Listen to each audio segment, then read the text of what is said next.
Muy buenas noches, chicos. Bienvenidos a su materia de Ingeniería de Software 2. El día de hoy vamos a hablar un poco frente a las pruebas de software. Eh, Entender qué es una prueba de software, entender cómo funcionan, qué tipos de pruebas existen, em, poderlas identificar, cuál es su objetivo. Entonces, para esto, primero lo que tenemos que es entender qué son las pruebas de software, ¿cierto? Aquí nos habla de que es un proceso sistemático para evaluar la calidad de un sistema, identificar defectos y garantizar que cumplan con los requisitos. Entonces, las pruebas de software eh, se realizan para evaluar la calidad, recuerden. Su objetivo es identificar esos defectos, eh, que se cumplan esos requisitos establecidos. Esto pues durante la fase de diseño y desarrollo.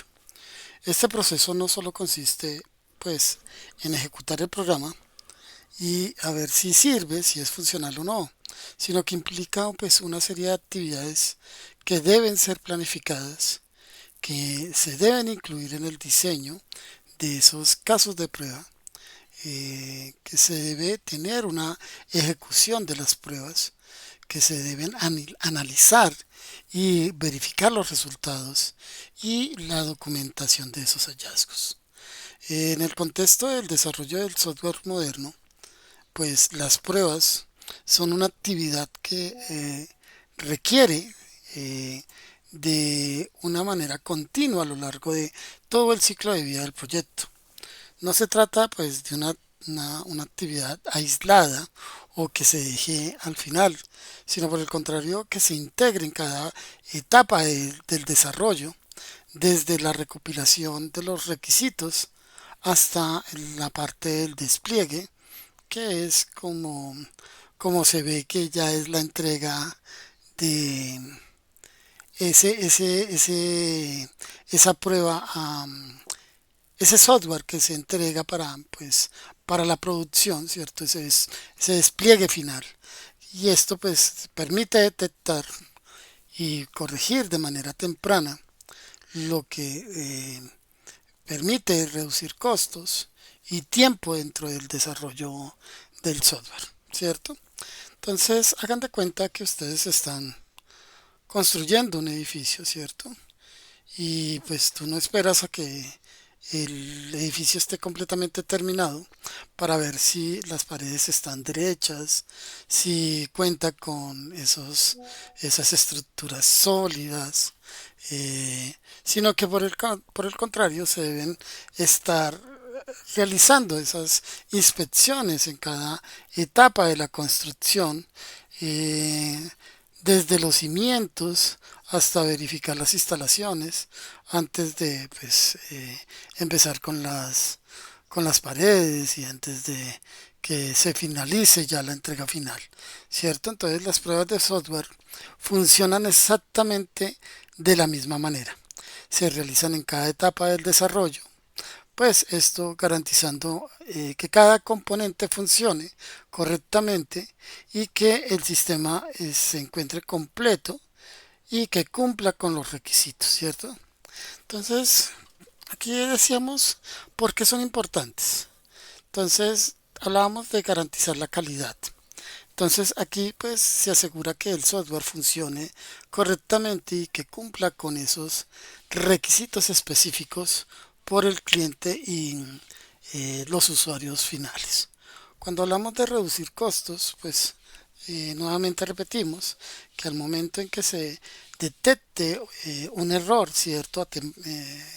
En una fase temprana, pues es mucho más económico que hacerlo una vez que el software ya esté en producción. Eh, Cuando hablamos de mejorar la seguridad, pues las pruebas de seguridad ayudan a identificar esas vulnerabilidades antes de que sean explotadas por atacantes. Eh, aumenta la confianza, ¿cierto? Un software bien probado genera confianza tanto en los desarrolladores como en esos usuarios finales que pues realmente la confianza es algo que no se debe perder dentro de los proyectos. Por el contrario, es un elemento pues muy sensible y que debe estar de mucho cuidado, ¿cierto? El tema de la confianza.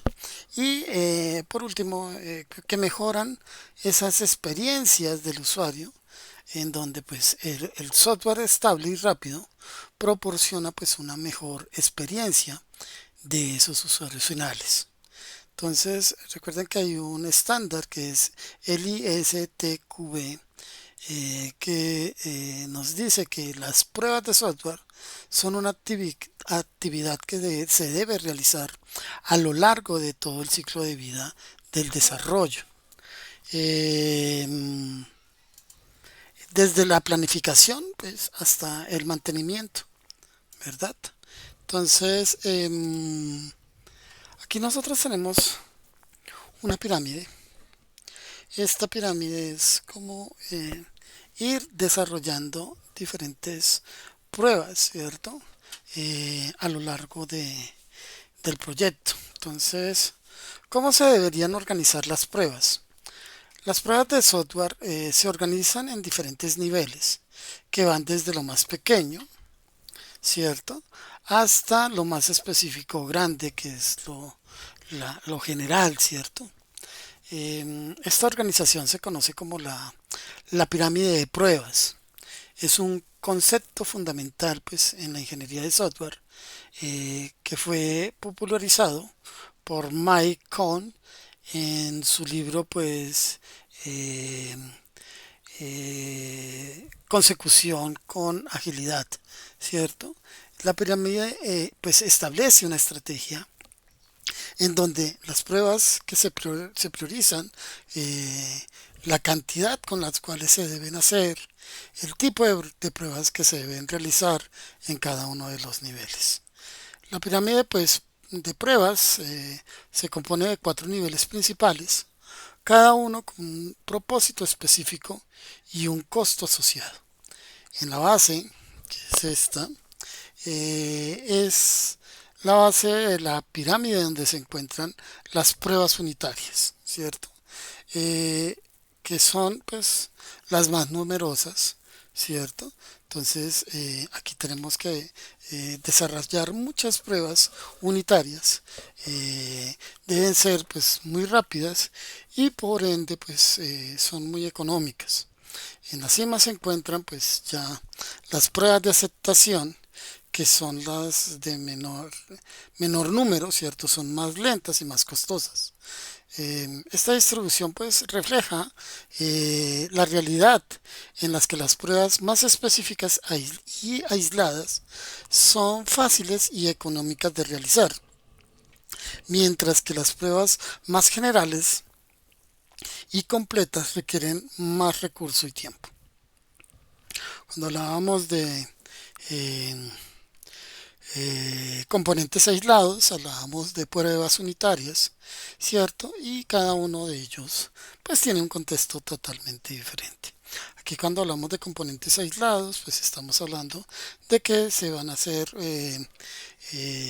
son pruebas unitarias, ¿cierto? Son rápidas, son económicas, son fáciles de escribir, se ejecutan en milisegundos, proporcionan pues una retroalimentación inmediata a los desarrolladores.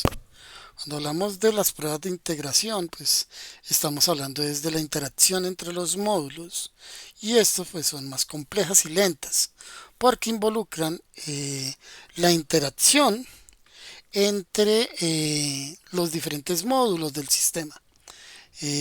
Cuando hablamos de las pruebas de sistemas, pues es un poco ya más completo y como habíamos hablado, pues son más lentas y más costosas porque prueban el sistema completo y ese es en un sistema, en un entorno similar, ¿cierto? Pero Recuerden que no es el sistema de producción, por el contrario, es el sistema de pruebas, ¿cierto? Las pruebas de aceptación son esa validación final con el cliente para decidir si el software está listo para ser desplegado. Entonces, recuerden que siempre trato de poner un ejemplo, y aquí estamos hablando de un desarrollo en .NET, en donde las pruebas unitarias se enfocan en verificar el comportamiento de métodos individuales de las clases del dominio. Las pruebas de integración verifican que los diferentes componentes como el controlador, el servicio y el repositorio se comuniquen correctamente. Las pruebas de sistemas validan pues todo lo que son esos endpoints, ¿cierto? Esos puntos donde se encuentran en las APIs y respondan correctamente a las solicitudes HTTP. Y las pruebas de aceptación son las realizadas por el cliente para verificar que el sistema cumple con los requisitos de negocio. Entonces, miren que cada una de estas pruebas pues tienen una finalidad propia y tienen unos responsables propios al momento de hacerlas. Em, Aquí vamos a hablar un poco sobre las pruebas unitarias, ¿sí? ¿Y qué son? Nos dicen que verifican componentes individuales de forma aislada.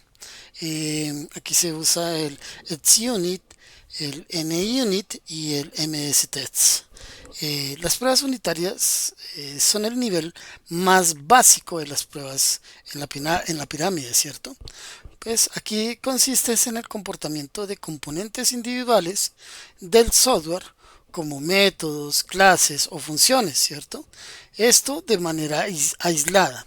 Esto significa que cada prueba se enfoca en una pieza específica de código sin depender de otros componentes externos. Eh, Dentro de un lenguaje de C Sharp, ¿cierto? Las pruebas unitarias implementan utilizando un framework, ¿cierto? Como el XUnit, el NUnit o el MSTest, ¿cierto? De estos, pues, el XUnit es actualmente el más popular y ampliamente adoptado dentro de la comunidad .NET, ¿cierto? El XUnit es un framework que es de pruebas de código abierto que fue creado por los mismos desarrolladores que crearon pues NUnit, pero pues con un enfoque más moderno, más orientado a esas prácticas actuales de desarrollo. Allí pues tenemos atributos como el FAT o el Theory, ¿cierto? En donde los atributos FAT o Theory se utilizan para marcar los métodos que representan pruebas unitarias. Estos atributos son fundamentales porque le indican al sistema de ejecución de pruebas que el método debe ser ejecutado como una prueba, ¿sí? El FAT es un atributo que se utiliza para pruebas que siempre deben devolver el mismo resultado. Es decir, son pruebas que no reciben parámetros y verifican un comportamiento específico. Por ejemplo, una prueba que verifica que la función sumar 5 más 3, pues devuelva 8, ¿cierto? Entonces, allí se utilizaría o se usaría ese atributo FAT. Estas pruebas son útiles cuando el escenario de prueba es fijo y no requiere variaciones, ¿verdad? Mientras que cuando hablamos del, del atributo theory, este atributo se utiliza para pruebas que se ejecutan con diferentes conjuntos de datos. Es decir, pruebas parametrizadas que pueden ejecutarse varias veces con diferentes valores de entrada. Por ejemplo, una prueba que verifica la función de calcular un descuento. Funciona correctamente para diferentes valores de descuento y allí se utilizaría el atributo theory junto con el inline date, ¿cierto? para proporcionar estos diferentes valores de prueba. Esto permite pues probar múltiples escenarios, ¿cierto? Con una sola definición de prueba, lo que hace que el código sea más limpio y mantenible. En este momento pues estamos viendo una clase calculadora, donde tenemos una variable suma, perdón, un método. Esto es un método en donde tenemos dos parámetros A y B, ¿cierto? En donde pues va a recibir los parámetros y estos parámetros van a ser sumados, ¿cierto? Entonces, aquí tenemos un retorno, ¿cierto? Bueno, va a retornar una suma. Dentro de dentro de este código, pues vamos a tener eh, una, una clase llamada calculadora test, en donde va a tomar o va a ejecutar este método, ¿cierto? Que es sumar entre 5 y 3 y lo va a hacer a través de estas variables. Entonces aquí tenemos la creación de un objeto, ¿cierto? En donde pues aquí se va a sumar el 5 y el 3 y pues nos va a mostrar el resultado, ¿cierto? Que es el que nos permite establecer que efectivamente sí está desarrollando correctamente el, el método, ¿cierto? Entonces, también recordar que pues en programación orientada a objetos el tema del encapsulamiento es un principio fundamental que consiste en ocultar pues estos detalles internos de una clase y exponer solo lo necesario a través de métodos o propiedades. Aquí es donde comienzan a cobrar sentido los tan famosos llamados métodos getters y setters. Estos métodos especiales, permítame un momento, estos métodos, los get y set, permiten acceder y modificar variables privadas de una clase de manera controlada. Recuerden que pues cuando nosotros estamos trabajando en los atributos, ¿cierto? O aquellas variables que se encuentran dentro de las clases, pues una de las condiciones es poder utilizar esos modificadores de acceso, como cuáles, como el public, como el protect, como el, el private, ¿cierto? Entonces, recordar que también los métodos gets, el método get, pues es obtener y lo que permite es que lea el valor de esa variable privada.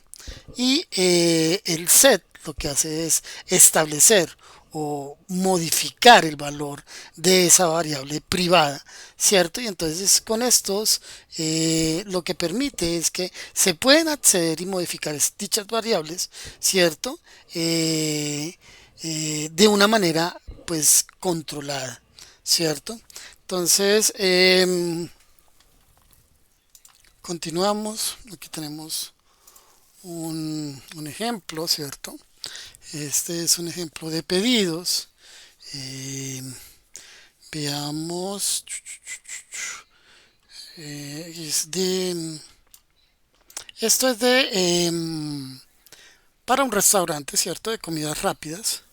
Entonces, para comprender mejor cómo funcionan estas pruebas, vamos a entrar como en un contexto un poco más real, más puntual. Y vamos a analizar un ejemplo completo de un sistema de gestión de pedidos para un restaurante, ¿cierto?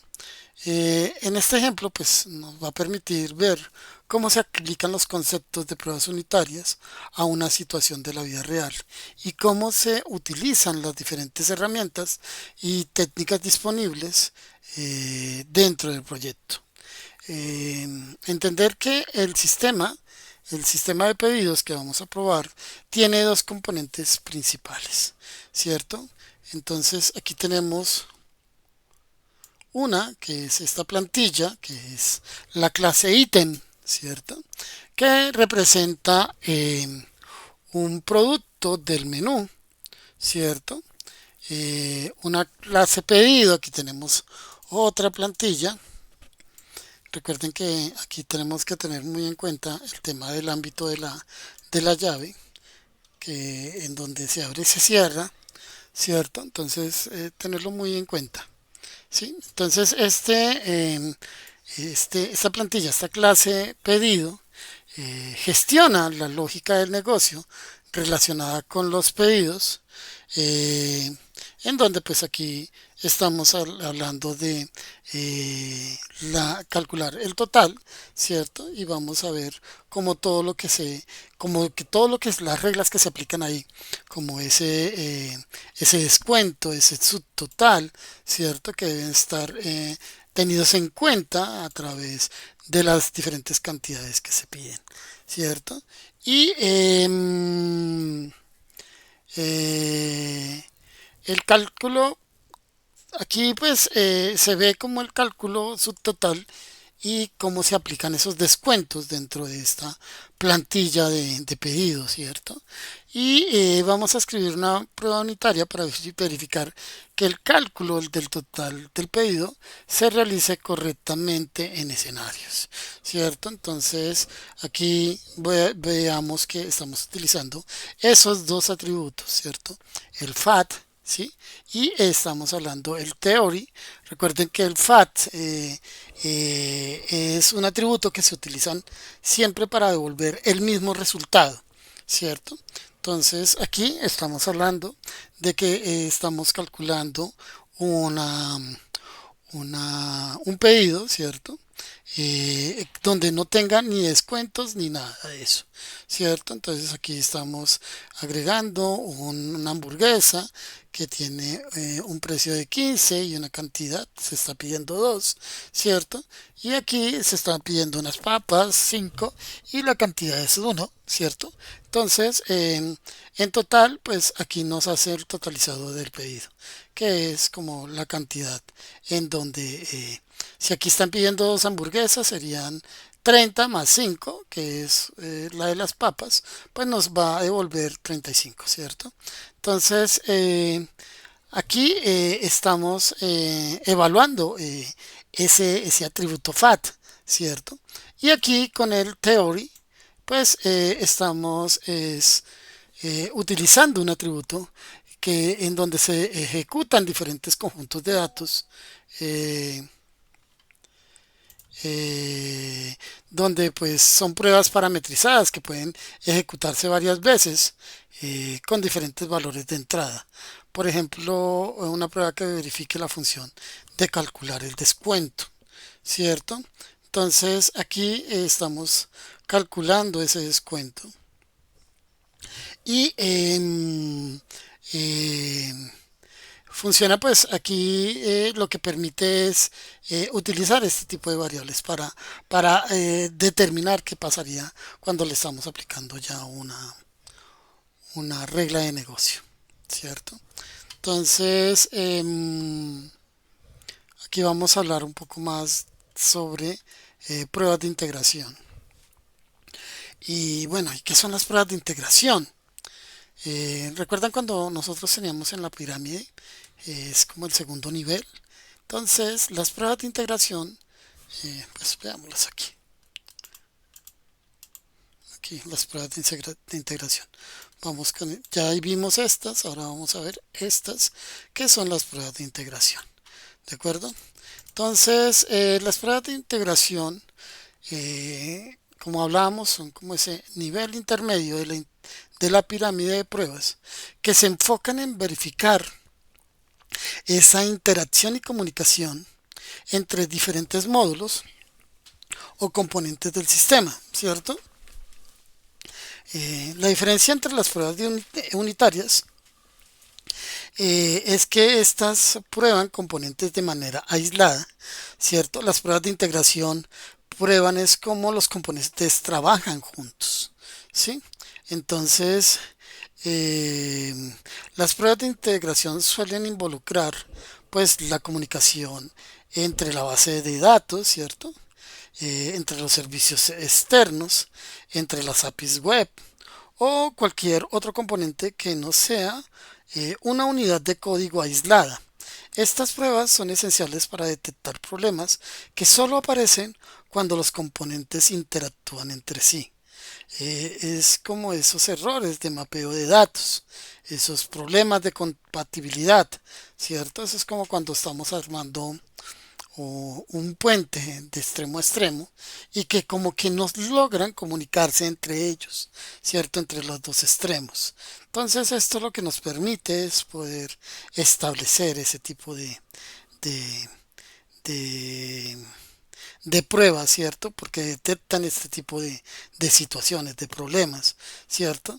Y que solo lo vamos a descubrir si los componentes no interactúan entre sí, ¿cierto? Y pues para estas aplicaciones se utilizan herramientas como el Web Application Factory, ¿cierto?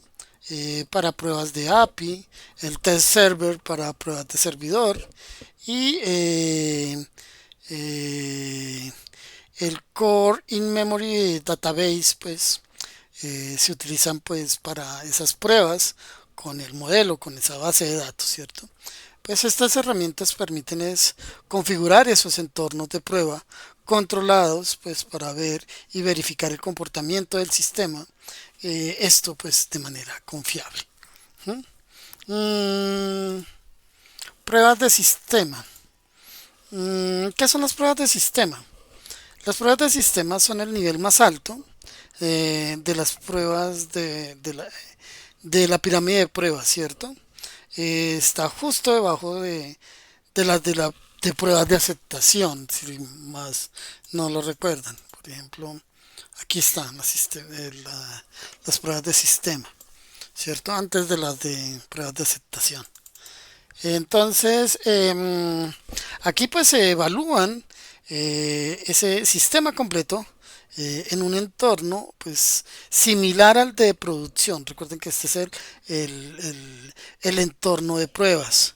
Esto con el fin de verificar que todos los componentes funcionen correctamente en conjunto y que el sistema cumpla con los requisitos específicos, ¿cierto?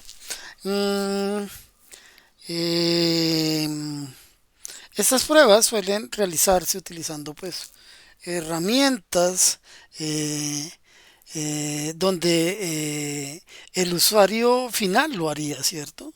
Entonces, estamos hablando que se hacen pruebas de API con el HTTP client, ¿cierto? Pruebas de interfaz que se hacen con Selenium, ¿cierto? Que es una herramienta para hacer este tipo de pruebas. Pruebas de rendimiento como el JMeter. Eh, el objetivo es, pues, es verificar que el sistema esté completo, ¿cierto? Y que funcione correctamente y que todas sus funcionalidades estén integradas de manera adecuada. Aquí estamos hablando de eh, que nosotros tenemos que hacer diferentes tipos de pruebas de requisitos como funcionales, de rendimiento, de seguridad, de usabilidad, de compatibilidad y de regresión. ¿Cierto? Entonces esos son como los clásicos a tener en cuenta. Nosotros también podemos ver que hay pruebas que son las tan conocidas como caja negra, ¿cierto? ¿Y qué son las pruebas de caja negra? Eh, las pruebas de caja negra es también conocidas como pruebas funcionales. Son un enfoque de pruebas donde el sistema considera que se considera, ¿cierto? Como una caja negra cuyo contenido interno pues no es visible para el tester. No sabemos qué hay adentro, no sabemos cómo leer, cómo está ejecutándose internamente.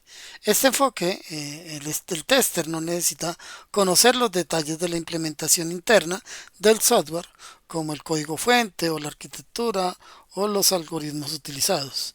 Este enfoque de prueba de caja negra se centra en lo que yo le ingreso, ¿cierto? Y cómo esto me proporciona una salida, ¿cierto? Entonces, se centra directamente entre las entradas y las salidas. El tester proporciona diferentes entradas al sistema y verifica que las salidas sean las esperadas de acuerdo con los requisitos funcionales.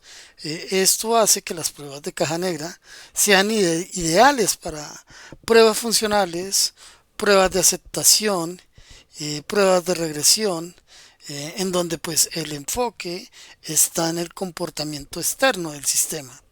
Las pruebas de caja negra pues particularmente son muy útiles porque simulan la perspectiva del usuario final, quien es el que interactúa con el sistema sin conocer ese funcionamiento interno. Esto pues permite identificar problemas de usabilidad, errores funcionales y comportamientos inesperados que podían afectar la experiencia del usuario, ¿cierto? Entonces son bastante importantes eh, a tener en cuenta. Mm, Aquí vamos a ver pues las características. Entonces dice no necesitas código. Sí, no es necesario conocer el código fuente del sistema. Eh, Se enfoca directamente en el comportamiento funcional del sistema. Se basa en los requisitos y en las especificaciones del sistema. Estas son ideales desde la perspectiva del usuario final. Se pueden pues diseñar casos de prueba a partir de esas especificaciones. Aquí también se conocen como esas pruebas funcionales o de comportamiento, ¿cierto? Ejemplos de caja negra. Vamos a ver. Bueno, una de ellas es verificar que el acceso, ¿cierto? Verificar que el inicio de una sesión eh, aplique con las credenciales correctas. ¿Qué significa eso? Que pues si, si el login al momento de loguearse, ¿sí? Teniendo ya unos parámetros de credenciales correctas, ingresa y si le ingresamos alguna que no sea, pues no permita el ingreso y que sea incorrecto, ¿cierto? Aquí vemos eh, esta otra que es donde si yo ingreso a la entrada 2 más 3 aquí pues su resultado sea 5, ¿cierto? Eh, Otro que puede ser como la búsqueda de un producto y donde ya me lo visualice, ¿cierto? Entonces, verificar que la suma sea correctamente, ¿cierto? Verificar que al buscar el producto aparezca en la lista de resultados, ¿cierto? Verificar que al comprar el producto se actualice correctamente, eso es otra. Verificar que si se envía un formulario con campos vacíos, pues muestre mensajes de error, ¿cierto? Ese tipo de cosas que son buenas al momento de esa prueba, ¿cierto? Em, Aquí estamos viendo el tema de las pruebas de caja blanca. ¿Qué son esas pruebas de caja blanca? Las pruebas de caja blanca, también conocidas como pruebas estructurales o pruebas de caja de cristal, ¿cierto? Son un enfoque de pruebas donde el tester pues tiene el acceso completo a todo el código fuente, ¿cierto? A todo ese código fuente de todo el sistema, ¿sí? Aquí pues el enfoque es que puede ver la estructura interna del software y puede diseñar casos de pruebas basados en el conocimiento de cómo funciona el sistema por dentro. A diferencia de estas pruebas de caja negra que se centran en el comportamiento externo, las pruebas de caja blanca se enfocan es en la estructura interna del código. El tester debe analizar el código fuente para identificar caminos de ejecución, condiciones lógicas, esos bucles que hemos mencionado anteriormente, esos controladores de flujo, ¿cierto? Eh, Otros elementos estructurales que deben ser probados para garantizar la calidad del software, ¿cierto? Las pruebas de caja blanca son especiales y útiles para identificar esos errores lógicos, problemas de rendimiento y código que no se ejecuta, ¿cierto? Eh, También son fundamentales para medir la cobertura de pruebas, es decir, el porcentaje de código que ha sido ejecutado durante las pruebas.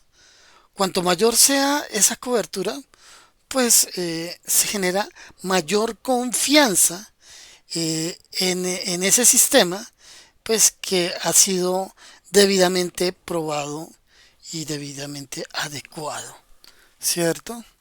Mm, Características. Aquí sí es necesario el código, ¿cierto? Entonces se necesita conocer el código fuente del sistema. Em, Se enfoca en la estructura interna del software. Permite la cobertura de pruebas a través del porcentaje de código probado. Es ideal para identificar errores lógicos y problemas de rendimiento. Requiere conocimientos técnicos avanzados en programación, pues porque se debe leer el código y se puede establecer o identificar, ¿cierto?, el tipado con el cual se está desarrollando dicho código fuente y que con base a esto, pues, se realicen las diferentes pruebas, ¿cierto? También se conocen como esas pruebas estructurales de cristal o caja blanca, ¿cierto? Ejemplos, aquí podemos decir, eh, ver el flujo, ¿cierto? El flujo de ejecución entre un if y un else, ¿cierto? Que se ejecuten correctamente, que se ejecuten cada uno de los diferentes caminos. Eh, para Lenguajes de programación donde se utiliza el switch, pues que se funcione correctamente. Probar los otros bucles que terminan en el momento correcto, ¿cierto? Y no que de pronto pueden ser un bucle infinito, ¿cierto? Y que pues esto pierde la confiabilidad del cliente, ¿cierto? Probar que todas las líneas de código se ejecuten al menos una vez, ¿cierto? Probar que las condiciones lógicas compuestas sean evaluadas correctamente y probar que las excepciones que se lancen a través del try catch pues se capturen adecuadamente, ¿cierto? Entonces, este tipo de, de pruebas son requeridas, son de establecer técnicas, de establecer herramientas con las cuales podamos desarrollar, digamos, dichas pruebas y poder concluir y poder detallar si podemos identificar errores dentro del sistema y cómo podemos irlas resolviendo a lo largo de su producción de de este software, ¿cierto? Entonces, básicamente eso es lo que queríamos hablar el día de hoy. Eh, para la próxima clase, pues terminaríamos con este tema de estas pruebas, ¿cierto? Para que tengamos como esa concepción de que es una prueba. ¿De acuerdo, chicos? Chicos, agradecerles por su conexión, por su participación.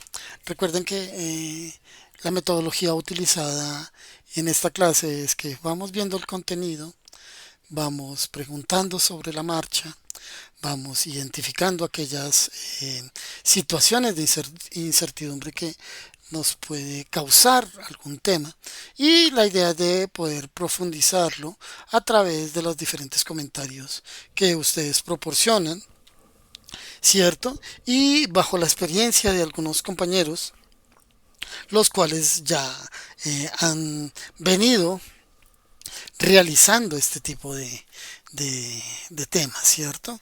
Entonces, nuevamente chicos, agradecerles por su conexión y pues nos vemos en una próxima oportunidad. Muchas gracias chicos. Dios me los bendiga.